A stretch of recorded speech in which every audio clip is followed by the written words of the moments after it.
এখানে বসিয়ে দিয়েছি একটা রান্না। এটা হলো চিকেন। তো চিকেনের এটা কি পদ বলবো, এটা হলো, হতে পারে এটা চিকেন ঘাটালা, কারণ সব ঘেটে দিলাম।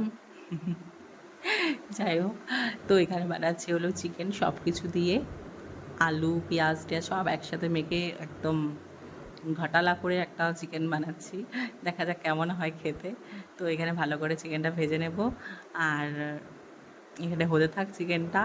আর এখানে হালকা জল দেবো সেদ্ধ করার জন্য, জাস্ট বেশি।